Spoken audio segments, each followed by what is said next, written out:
What's going on, everyone? So the Atlanta Hawks they're not a very good basketball team, right? They are currently 8-9. They are the 11th seed early in the season. They've only played 17 games, currently on a 2-game losing streak.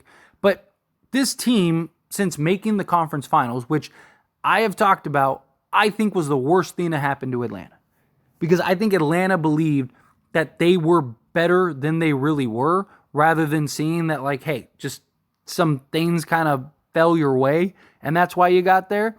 Instead, they looked at it as, oh, we are a legit contender. Let's go get a Dejounte Murray or something. And it hasn't worked out, right? They kind of pushed their chips to the table, and it just hasn't worked out. But Atlanta, I don't see them being anything more than what they have been.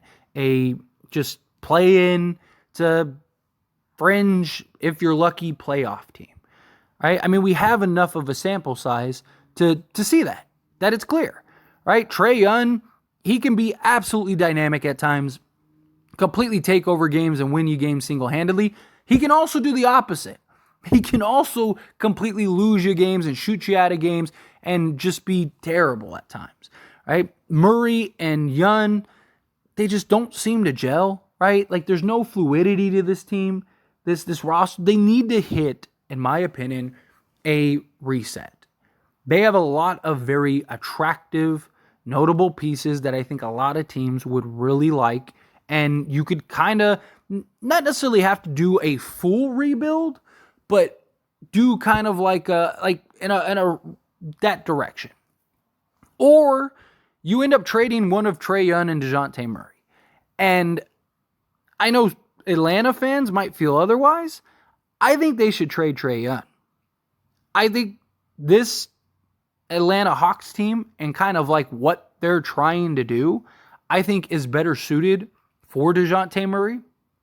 I also think that you would get a lot more in a trade for Trae Young than you would for a Dejounte Murray. Like, I think just because of the name alone, although I don't know how many teams would be wanting to trade for Trae Young, but I definitely could see several teams, ponying up a bunch of assets to get a Trae Young. And I just, regardless, I think you'd get more for Trae Young than you would for Dejounte Murray. So I think personally, you're going to have to break these two up, or you're going to have to start shipping pieces out.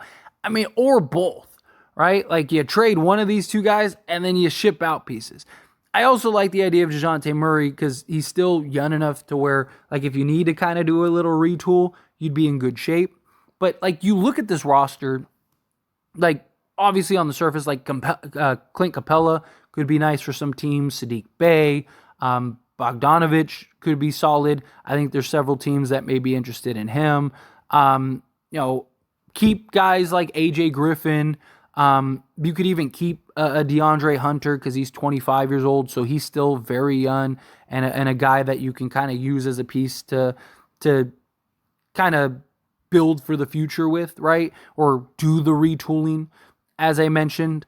Beyond that, right, Dejounte Murray, he's 27, right? So I do still think he's young enough to where he could be dynamic for you and be a piece that you have for the long haul. Trae Young is 2 years younger at 25, so you can make an argument of like, all right, well, you got a couple extra years with Trae Young, and he's also one of like the league leaders in assists. But my problem with Young is you have to build a very specific team around him, right? You need like Trae Young and then like a bunch of like high quality 3-and-D style guys, right? Because Trae Young is a liability on the defensive end. He's undersized at 6'1".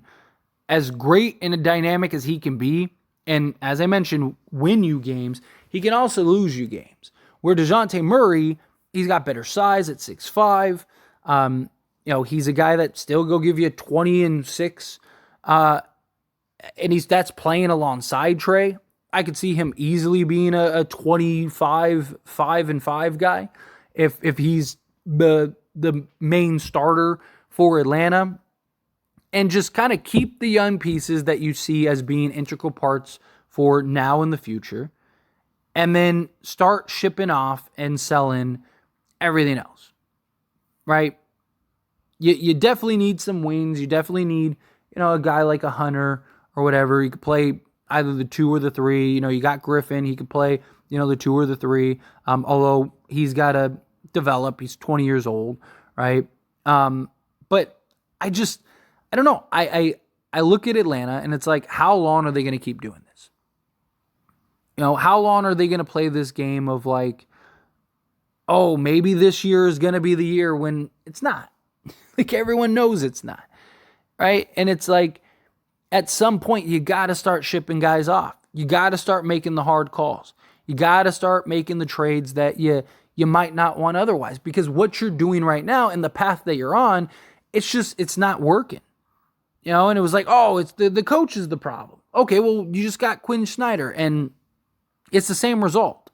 So it's not the coach.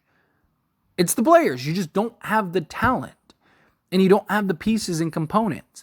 And I think Atlanta just needs to pick a clear direction. I think Atlanta was on the right track. I think that they kept trying to find that scapegoat, right? It's John Collins. John Collins is the problem. John Collins this, John Collins that. Well, John Collins left, and not that he's lighting it up in Utah, but like, John Collins left, and you're the same team, right? Like, it was the coach. The coach is the problem. Coach is this, coach is that. Well, they replaced the coach, and it's the same problem. You're the same team. So it wasn't John Collins. It wasn't the coach. It's the team. The team's just not good enough. And that may be a tough pill to swallow, but it is, right? And it's like, at what point do you start taking winning seriously and trying to realistically get back to that conference finals, right? And maybe potentially get to the NBA finals and win an NBA championship.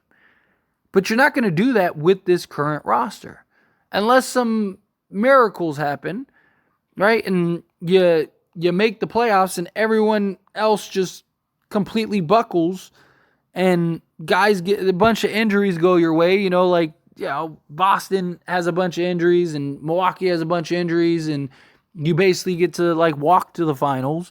I don't see them as a legit contender. I don't even think that they make the playoffs. And it's like, how long are you going to do this? If you ride it out, right, and you try to go through the rest of this year, and you end up being a play-in team, or at best a first-round exit, you're just setting yourself back another year. Where, at least at the trade deadline or something, if you start making that push and you start making those trades and you start making those moves, now all of a sudden, you kind of can get a little bit ahead, right? And then kind of spend the offseason trying to figure out, okay, like, what free agents do we need? Okay, we got all these assets and all these pieces, right? Like, let's go try to maybe find a trade or something that makes more sense. Or maybe you could get that trade that makes more sense in a trade for Trae Young or Dejounte Murray. Unload some of these other guys, as I mentioned, a Clint Capella, a Bogdanovich, right? Capella, I think, would yield a nice return, right? Stuff like that. I don't know.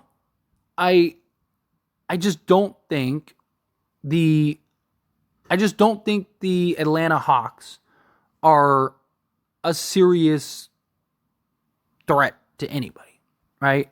I don't even think they're a serious threat to making the playoffs, right? Like, let alone actually making some noise if they get there. It would be nice, right? Atlanta, when they're on and things are cooking, and they're a fun team to watch. Like, without a doubt. But I just don't think that they're a real, like, consistent threat. And I just think, like I said, I think Atlanta making the conference finals was the worst thing that happened to Atlanta. Because I really do believe that they thought that, or they think that they are better, or thought that they were better than they were, made some moves that just, it hasn't panned out.